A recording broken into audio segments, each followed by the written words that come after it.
Bonjour à tous, comme chaque dimanche, on se retrouve à 13h15 et à 19h pour nos documents et reportages sur l'actualité. Aujourd'hui, une nouvelle série consacrée à ces espèces menacées. Premier chapitre avec cette question, la vie serait-elle possible dans un monde sans abeilles? Question qui, vous allez le voir, préoccupe nos deux héros du jour. Franck, tout d'abord, il est apiculteur en Vendée et il s'inquiète d'un chiffre. En 15 ans en France, le taux de mortalité des colonies d'abeilles a atteint 30%. Autre personnage de notre enquête, Roch, il est biologiste et il parcourt le monde. Avec lui, nous sommes allés au Mexique et à Cuba, un des seuls pays de la planète où les abeilles sont préservées. Pourquoi ? Réponse en images avec ce document d'Emmanuel Chartoir, David Geoffrion et Fanny Martineau.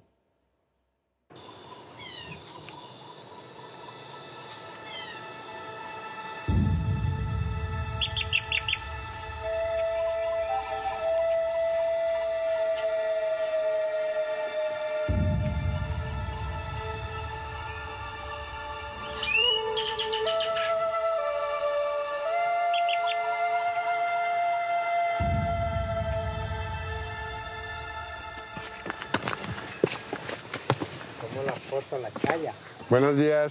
Buenos días. ¿Cómo estás? Adelante, bienvenido. Gracias. Bien. Buenos días. Adelante, Buenos días. bienvenido. C'est un privilège rare. Aujourd'hui, Roch et Stéphane, deux spécialistes français des abeilles, sont accueillis chez Don Isabel, un guérisseur traditionnel maya qui a accepté de leur ouvrir ses ruches sacrées. La agua que hice. Ça, c'est de l'eau avec de l'orange et du citron. C'est pour se laver les mains, pour se purifier, pour ne pas perturber l'énergie des abeilles, sinon elles tombent malades. Roch Domerego étudie les abeilles partout dans le monde. Ici, au cœur de la jungle mexicaine, il est venu voir l'abeille mélipone.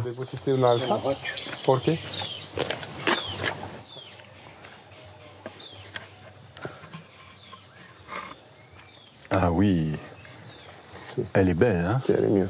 Oui, elle est belle. Et la reine, elle est là. Oui, la reine est là. Magnifique. La grosse dondon. C'est un univers que l'on découvre chaque fois. Et tu as vu cette construction, hein? On pourrait se croire dans un autre univers, tu sais, une autre galaxie.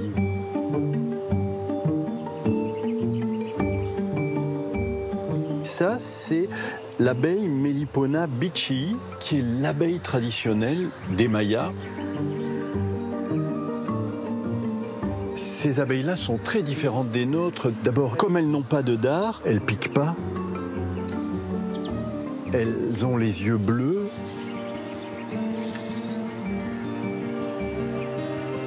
Elles construisent comme des pyramides leur couvain. Et puis elles mettent autour leur stock de pollen et leur stock de miel. Quelle harmonie, c'est un monde féminin. C'est peut-être pour ça que ça fonctionne bien. Vous êtes quoi? Vous êtes ethnologue des abeilles? Moi, à la base, je suis apithérapeute et donc je regarde l'utilisation des produits de la ruche ou des abeilles en général à des fins thérapeutiques en santé humaine. Et ce monsieur qui est là est un apithérapeute aussi, maya, et qui utilise les produits des abeilles sacrées maya, des Melipona, pour aider la population maya. Je parcours le monde pour voir les abeilles et les observer, les découvrir. Et à chaque fois, il y a cette notion spirituelle? Oui, dans tous les peuples. Il n'y a aucun peuple sur la planète qui a déclaré l'abeille mauvaise. C'est toujours bon et lié à la notion de la vie ou du divin en général. Et chez les Mayas, c'est porté au sommet parce que c'est la relation avec le Dieu le plus haut, le Dieu de la vie. Respectées par tous les peuples, les abeilles ne se portent pourtant pas très bien de nos jours. Elles n'échappent pas à la grande extinction dont parlent les scientifiques. Comme les mammifères, les insectes disparaissent à une vitesse inquiétante.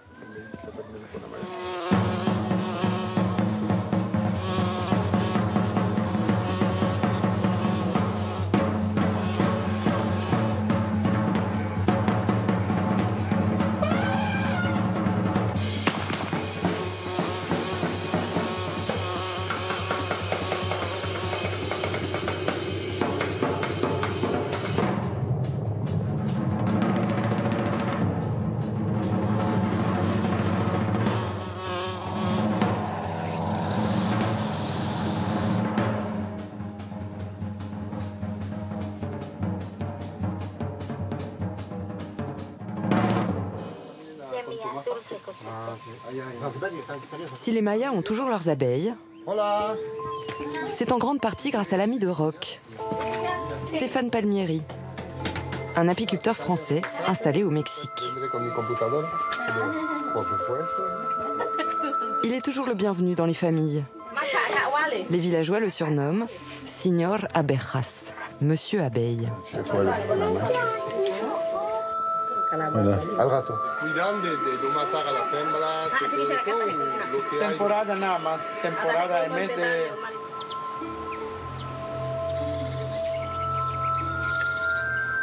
En total, ¿cuántas colmenas tienes?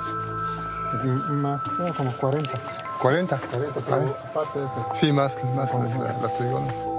Quand il est arrivé au Mexique, les mélipones avaient presque disparu à cause de la déforestation. Stéphane a créé une fondation pour reconstituer les cheptels et sauver l'espèce. Mais Don Cosme élève aussi d'autres abeilles, encore plus rares. C'est elle que Roch est venu découvrir. Incroyable. Et, tu vois le niveau du miel même. Ils sont transparents. Ouais, c'est transparent. C'est hallucinant. Ça, ce sont des nanotrigones et le maître des abeilles que nous avons là arrive à les mettre en boîte comme ça, alors que dans la nature, elles sont dans les troncs d'arbres, quoi. Et on les voit jamais. On découvre, mais c'est difficile de savoir beaucoup de choses sur leur vie et leur mode de vie. Hein. Tu connais, toi? Non. Sur les 20 000 espèces d'abeilles qui existent au jour d'aujourd'hui dans le monde, il y a encore des tas de choses qu'on ne connaît pas. Et on sait que chaque espèce est adaptée à un certain type de plante. C'est-à-dire, si cette petite abeille, qui paraît insignifiante, disparaissait, eh ben, on aurait certaines plantes qui ne pourraient pas se reproduire. Donc même si elle est petite, même si elle n'a pas une valeur pour nous les humains en termes de pouvoir récolter du miel ou quelque chose comme ça, elle a une valeur dans l'écosystème qui est très importante par rapport à la biodiversité. Valeur écologique et peut-être aussi valeur médicale. Doucement. Car ces abeilles rares produisent des substances rares. Et son propolio rojo est spécial. Est spécial.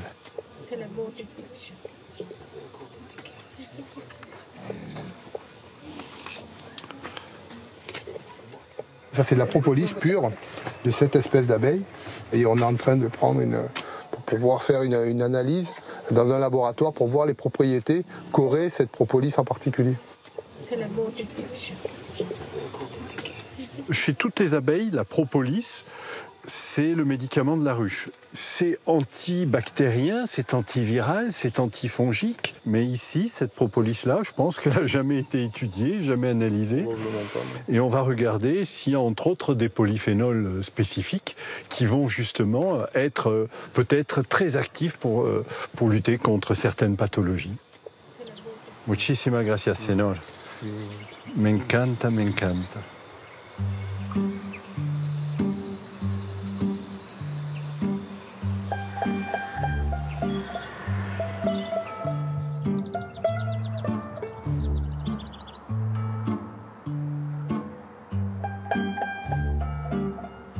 Allez, viens vite, viens.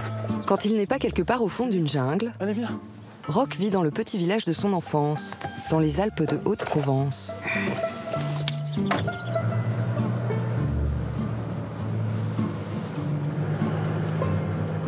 Nous sommes dans un des endroits les plus grands déserts humains de France. C'est tout le parc des gorges du Verdon, qui suit très bien. Surtout quand on parcourt le monde très souvent. Voilà, c'est un moment de ressourcement.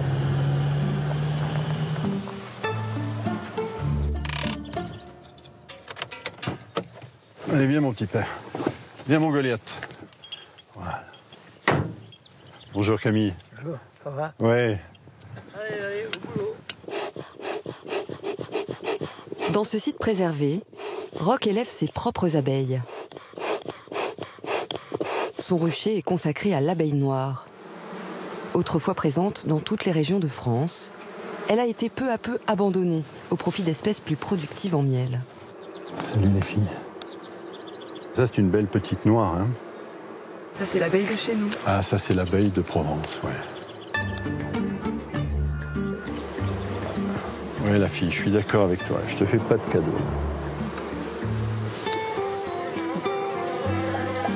Roch ne récolte pas le miel de ses ruches. Regardez ça. Elles sont belles, hein. Son but est tout autre. Reproduire cette abeille native. Il y a 1 ou 2 essaimages qui se produisent à partir de cette ruche, qui vont aller trouver un arbre, des ruines, pour se réinstaller et recréer une colonie, pour faire en sorte qu'il y ait de nouveau des abeilles sauvages dans la nature. Parce qu'il n'y a plus d'abeilles sauvages dans la nature? Il y en a vraiment de moins en moins. L'hécatombe a commencé dans les années 70, avec l'apparition de ce parasite. Là, il y a un varroa, 2 varrois. Arrivé en France avec des abeilles importées de Java. C'est un acarien donc, qui vit sur le dos de l'abeille et qui se reproduit dans le couvain, qui a tué en 15 ans ou en 10 ans 50% des colonies de l'Europe, quoi. Puis après, il y a eu la vague des pesticides et qui sont arrivés et qui ont tout bousillé aussi, tout détruit, quoi. Et les essaims, que ce soit à l'état naturel ou dans les ruchers, sont morts d'une manière incroyable. Ah, il y en a une qui avait du pollen, là. Ah, elle re-rentre du pollen, ça veut dire que la reine a recommencé à pondre.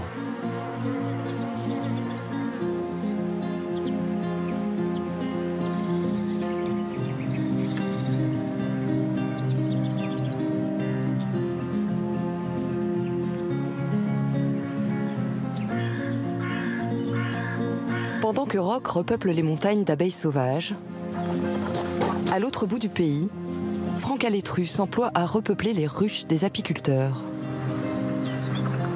En plus de produire du miel, il élève des reines et des essaims qu'il expédie dans toute la France.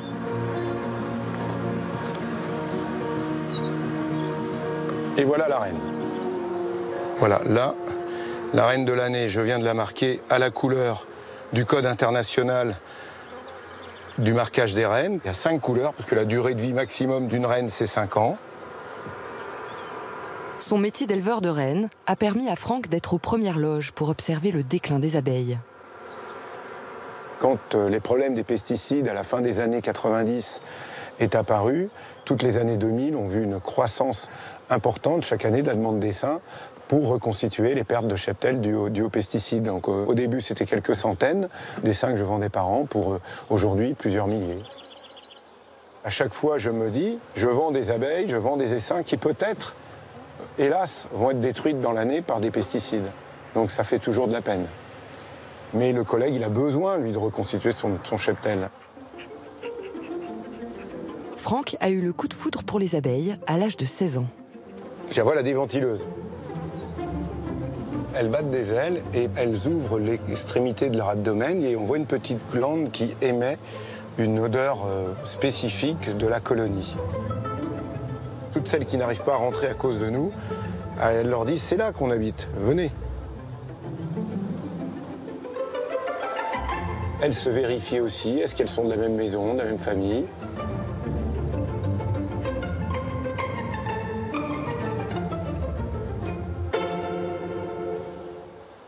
On ne se lasse pas de les regarder. Il y a vraiment des ondes qui passent quand on aime les abeilles, quand on est fasciné par leur organisation. C'est vraiment un spectacle magique. C'est la vie, quoi. C'est vraiment de toute beauté. Si c'était à refaire, je crois que même avec tous les problèmes et les déboires qu'on a pu avoir, avec ces problèmes d'insecticides tout particulièrement, ben je recommencerais.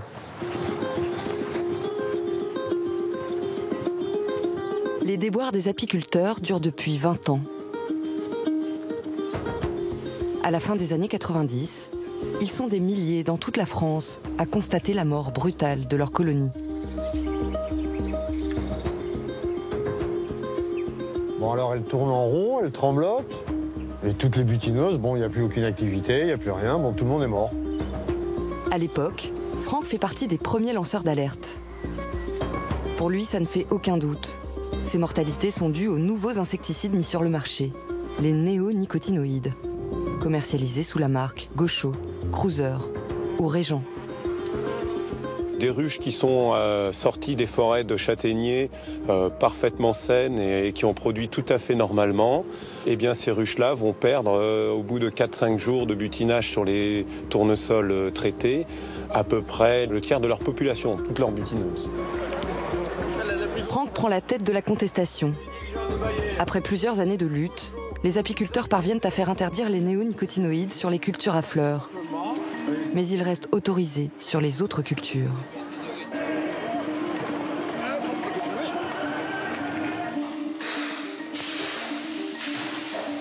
Comme tous ses confrères, Franck a vu sa production de miel chuter drastiquement. Aujourd'hui, la production moyenne en France est de 20 kg par an et par ruche, contre 80 avant l'arrivée des néonicotinoïdes. C'est les difficultés de la compta qui vous ont motivé pour devenir militant ? Là, j'avais pas le choix, j'avais le couteau sous la gorge. Soit je déposais les armes, je fermais l'entreprise, soit au contraire, on essayait de dénoncer le coupable. Pour moi, il n'y avait pas d'autre choix que de m'engager.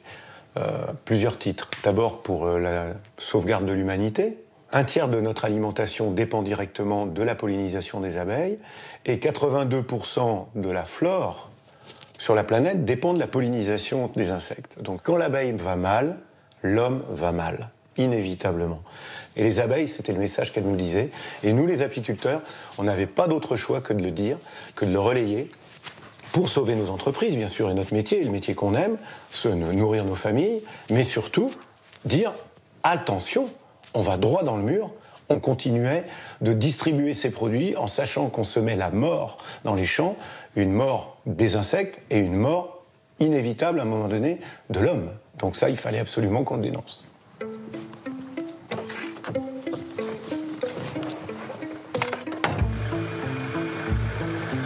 Franck est aujourd'hui président d'un des principaux syndicats d'apiculteurs. Régulièrement, il quitte la Vendée pour aller rencontrer des confrères en détresse, un peu partout en France. Car les abeilles continuent de mourir. Aujourd'hui, il se rend dans le Gers, où une intoxication a été déclarée. Bonjour Nicolas. Salut Franck. Tu vas bien? Ouais. Bon, ça fait plaisir de se revoir, ça fait un petit moment, mais bon, le contexte n'est pas joyeux non, encore cette année. Hein. Ben, je vais te montrer les photos. Ok. Et salut. Comment vas-tu Jean-Pierre? Ça va bien, merci. Mieux que les abeilles. Bah oui, c'est un peu décourageant à force. Hein. Il y a quelques semaines, Jean-Pierre Buffo et son fils Nicolas ont eu une très mauvaise surprise. Là, on a une intoxication aiguë, vraiment massive. Ça, c'est de près, quoi. Oui, oui. Mais on a fait des prélèvements avec des abeilles encore vivantes. Elles étaient sur le dos, en train de remuer les pattes, de finir, quoi. Ça représente combien d'abeilles, ça? Oh, là, il doit y en avoir 1 ou 2 kilos, quoi. Ça fait entre 10 000 et 20 000 abeilles, quoi. C'est les butineuses qui reviennent et qui finissent devant la ruche, quoi. Ouais. Vous avez pu mener une enquête sur d'où ça pouvait venir, quelle était la culture incriminée ou... Les blés traités Gaucho, il y en a encore. Tu as les melons, ils sont traités avec un produit qui s'appelle Calypso. C'est la famille des néonicotinoïdes aussi. Tu as des traitements sur les maïs semences. Tu as des colzas. C'est plus où il faut aller à force.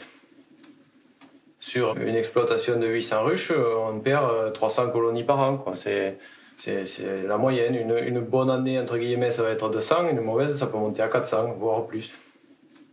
Nous, entre la baisse du prix du miel de 32% en 3 ans et le cheptel qu'on doit reconstituer chaque année, c'est édifiant, quoi. On se demande pourquoi on travaille, si ce n'est parce qu'on est passionné par les abeilles. Mais autrement, on travaille 1 an sur 3 pour rien, quasiment. Donc sur une vie de travail, ben, ça fait pratiquement 12-13 ans où vous avez travaillé pour rien du tout, pour des peaux de chagrin. Alors ça va pas, quoi. Tous les ans, Jean-Pierre et Nicolas doivent se faire livrer de nouvelles reines. À force de pondre pour remplacer les abeilles mortes, les reines s'épuisent en 1 an, au lieu de vivre 4 ou 5 ans comme avant. Donc là, vous en recevez combien là? 50.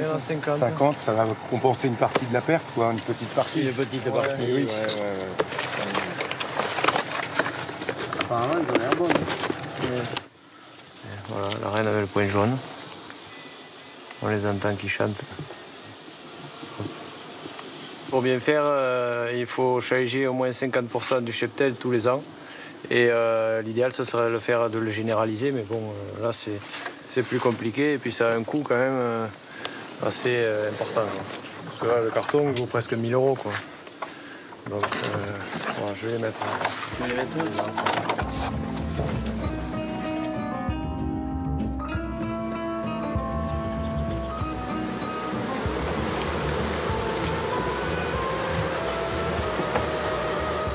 Allez, vas-y, mollo.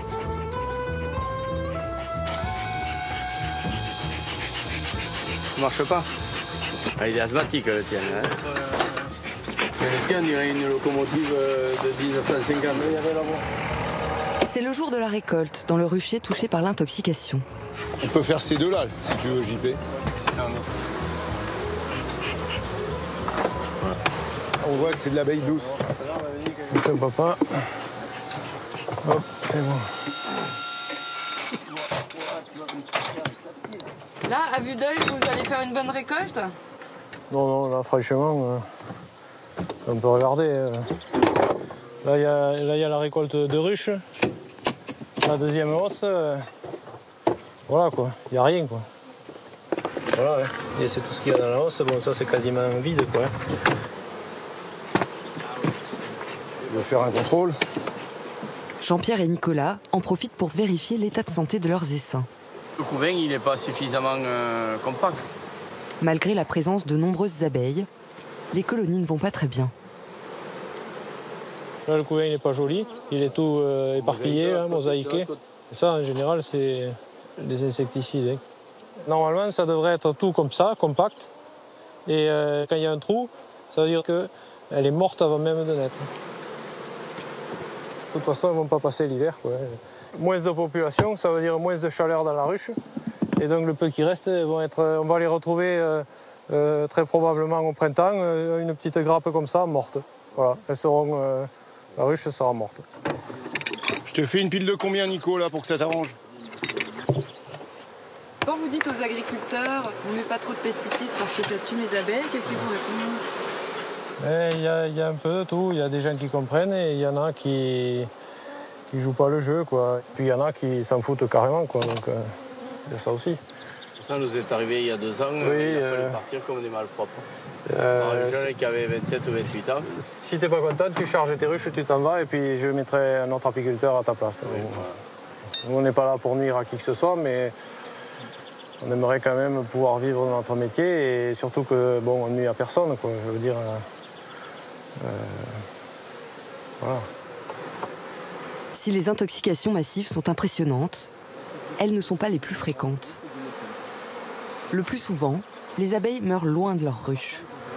Les butineuses s'en vont et ne reviennent jamais. Pas de cadavre, pas d'analyse, pas de crime.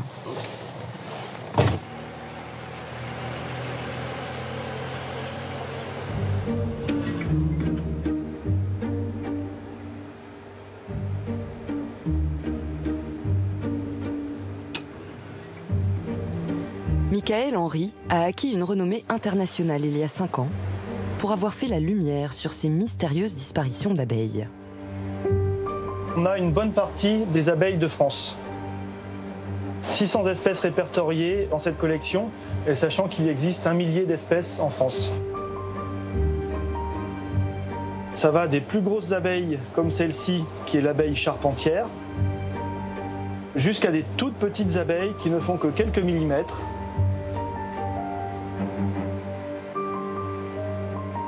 Dans la plupart des territoires occupés par l'homme, il y a un déclin de ces abeilles observé depuis les années 80 environ.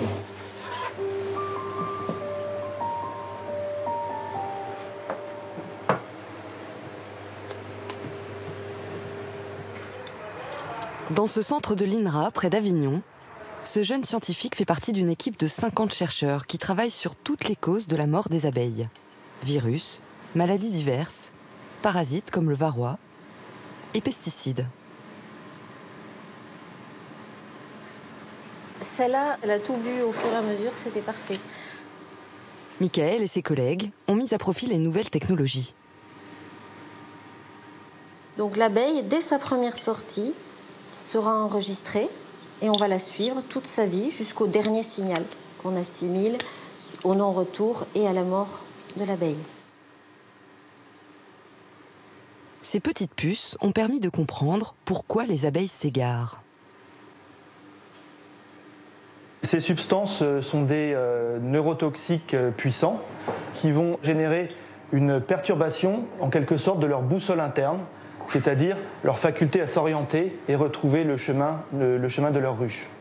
Ces troubles comportementaux peuvent générer une mortalité, mais indirecte, due à une désorientation de ces abeilles. 5 ans après l'étude de Michael, ces troubles comportementaux ne sont toujours pas pris en compte avant la mise sur le marché des pesticides.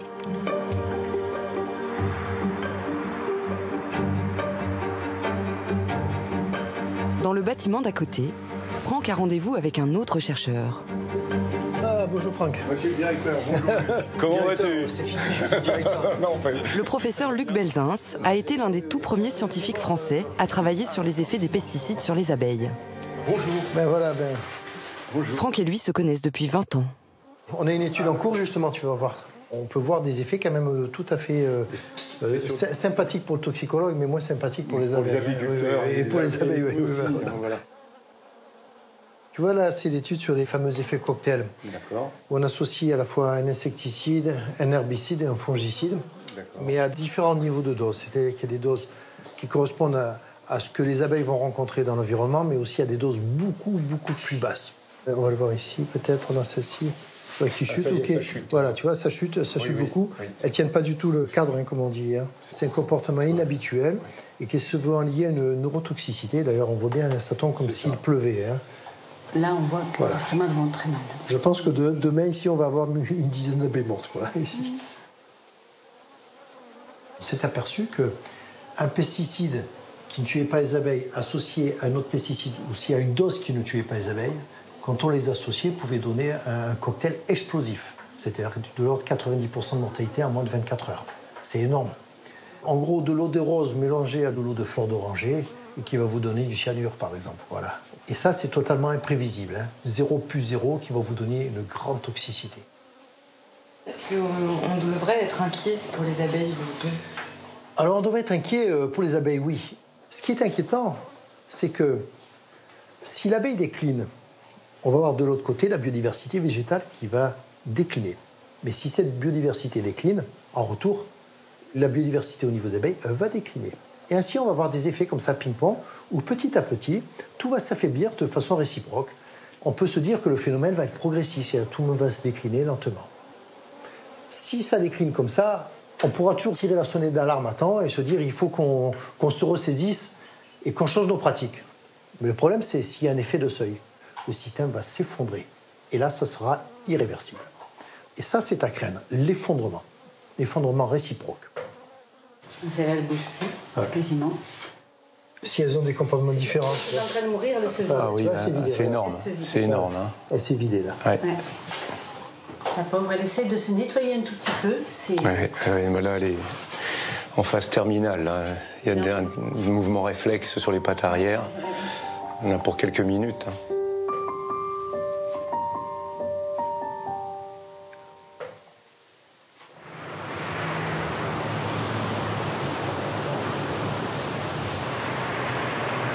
Dans le monde, rares sont les endroits où les abeilles vont bien. Cuba en fait partie. Roch, l'apithérapeute, s'y rend très fréquemment pour ses recherches depuis plus de 20 ans.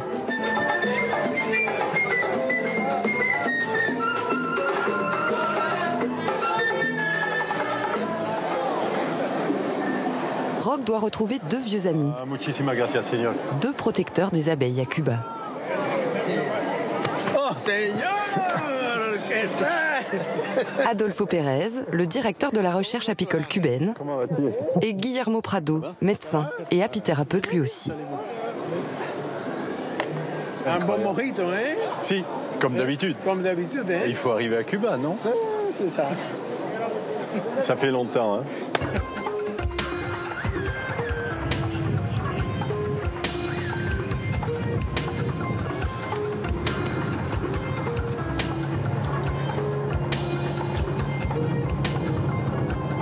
Tu vois, un moteur écologique. Cuba est devenu un des paradis pour l'abeille, et tout ça, c'est principalement dû à l'absence de chimie. Là, il n'y a pas un hectare d'agriculture qui a reçu des produits chimiques, et c'est extraordinaire de retrouver des terres qui sont vivantes. Il y a du ver de terre, il y a une vie, on le sent, quoi. Cuba est devenu bio, un peu sans le vouloir au départ. Car l'île a elle aussi connu l'agriculture intensive. Pendant la guerre froide, c'est l'URSS qui lui fournit tracteurs, engrais et pesticides. L'URSS qui envoie ses ingénieurs agronomes former les paysans cubains. 300 técnicos soviéticos les reemplazaban en nuestros campos, transmitiendo sus conocimientos de hermano a hermano, como solo es posible entre hombres que preparan la sociedad del futuro. Mais à la chute de l'Union soviétique, Cuba se retrouve à court de tout. De produits phytosanitaires en particulier. L'île n'a alors pas d'autre choix que de se tourner vers une agriculture bio. Voilà, je crois que c'est lui. C'est lui, non? Oui. 25 ans sans pesticides plus tard, Reynold est un apiculteur comblé. Hola, Reynold, ¿cómo andas? ¿Qué tal? ¿Qué tal? Rox Domerego, un amigo de Francia. Ça, c'est sa maison. Faite sur les travaux des abeilles. Gracias a las abejas, dice. Gracias a las abejas. Todo por las abejas. On va aller les voir, les abeilles. Hein. Vamos a ir a verlas, hein? Aujourd'hui, Cuba n'utilise les pesticides que sur les grandes plantations de tabac.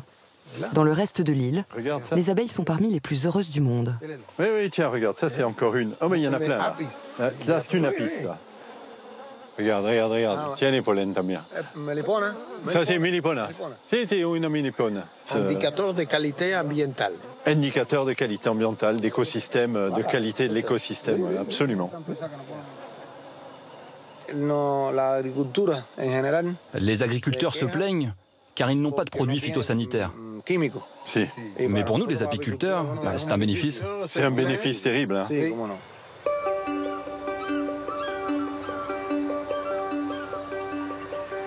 Silicol. Oui. Rouge. Rouge. Ou de fer. Tu te rends compte, pour les abeilles ici, c'est... C'est la folie, hein? Ouais, regarde ça, c'est extraordinaire.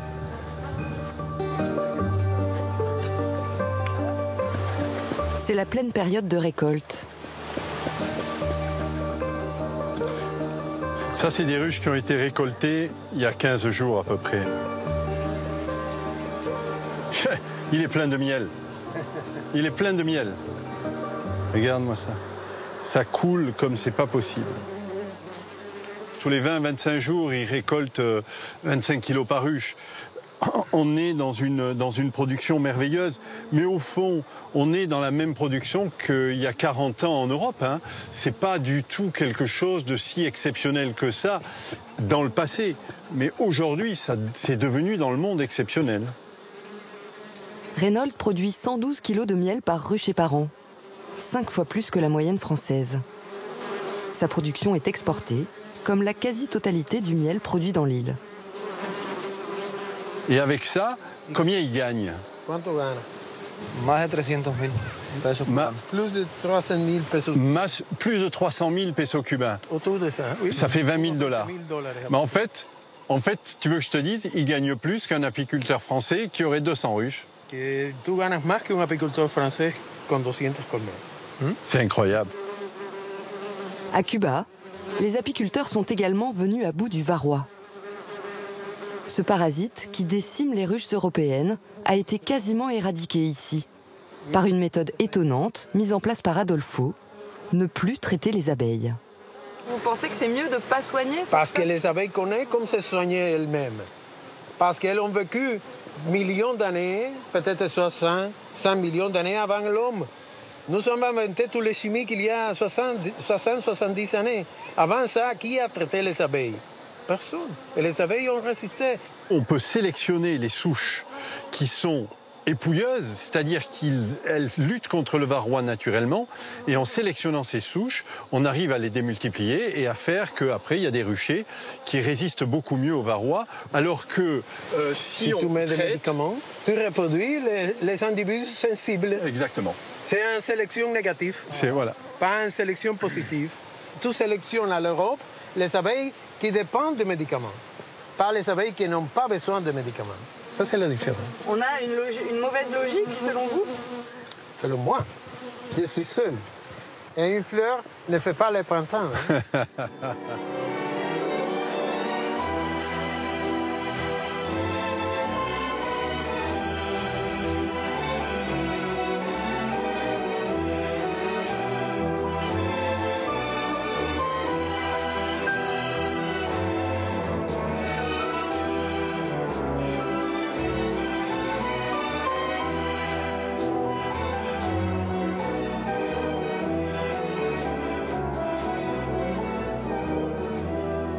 Ces travailleuses en pleine forme sont aujourd'hui devenues un atout économique pour Cuba.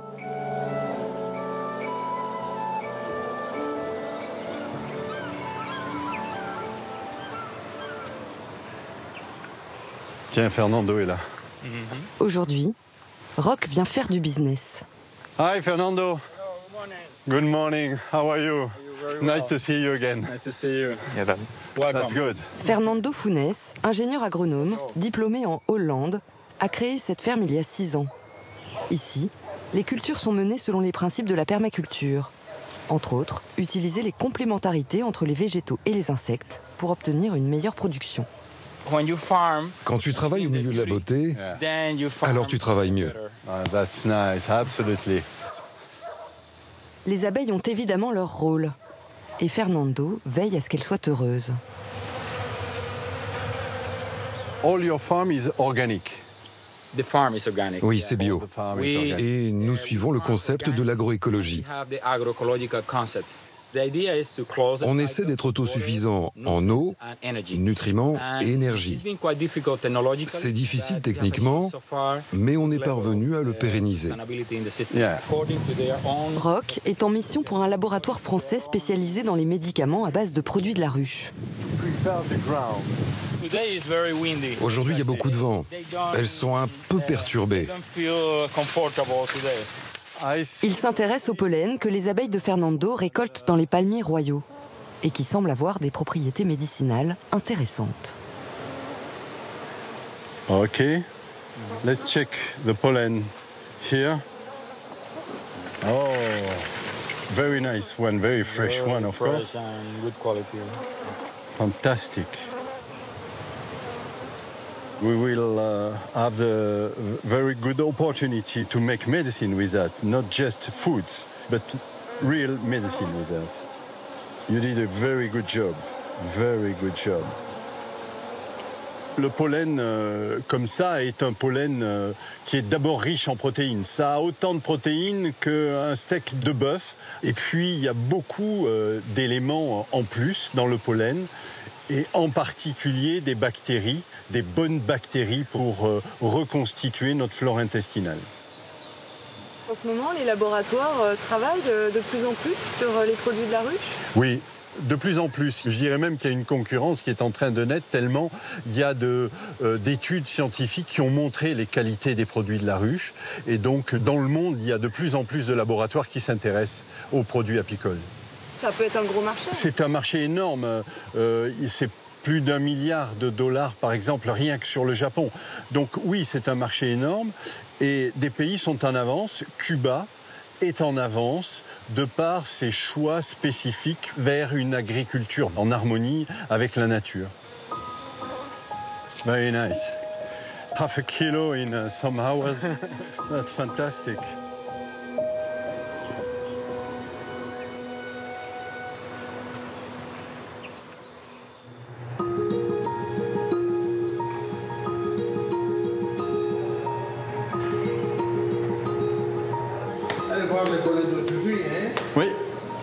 Bon, on va tester l'humidité. Bon dia. Adolfo dirige le laboratoire de recherche apicole de La Havane.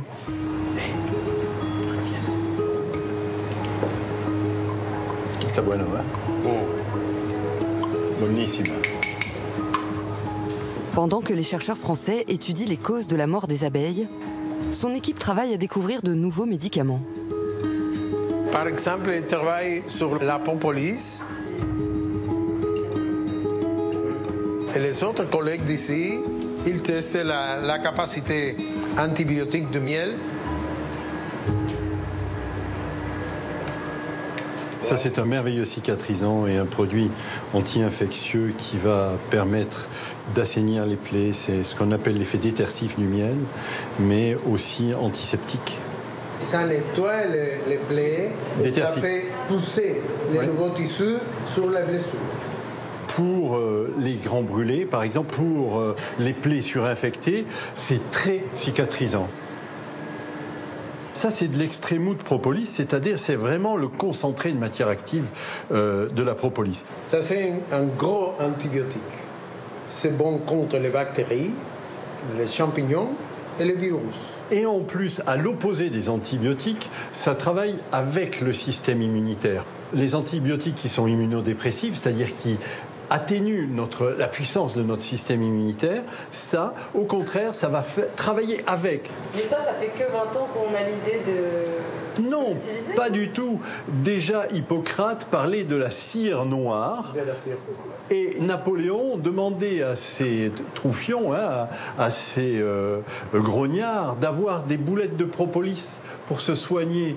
Non, c'est pas nouveau. La seule chose, c'est que depuis une trentaine d'années maintenant, on regarde les composants et on comprend pourquoi il y a cette activité de par les composants qu'il y a à l'intérieur. Donc c'est une raison de plus pour essayer de moins tuer nos abeilles ? C'est une raison de plus, non pas pour essayer de moins les tuer, mais de ne plus les tuer du tout et de les protéger. Oui, absolument. Parce qu'elles sont capables d'identifier les substances actives antibiotiques dans la nature. Nous avons cette capacité.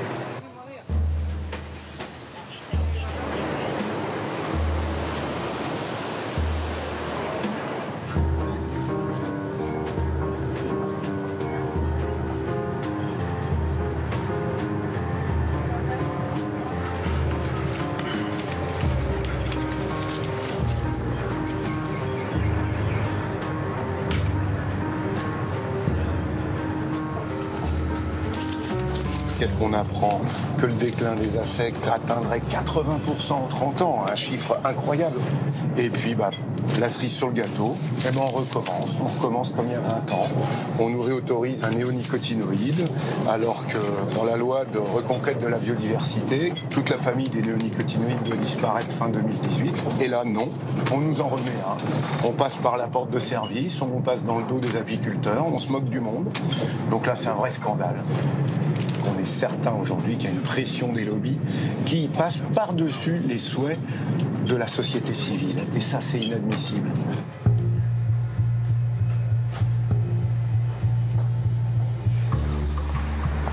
Après 20 ans de combat, Franck n'a pas renoncé à convaincre les décideurs politiques. Ce jour-là, c'est au Parlement européen qu'il va porter la parole des apiculteurs auprès de quelques députés, espérant semer une petite graine dans leur esprit. La perte de 80% des insectes en l'espace de 30 ans sur l'Europe est un signal fort. On ne peut pas rester insensible. Parfois, il est utile de lutter. Suite à la polémique sur les 2 nouveaux néonicotinoïdes, ils ont été provisoirement interdits, en attendant de plus amples études.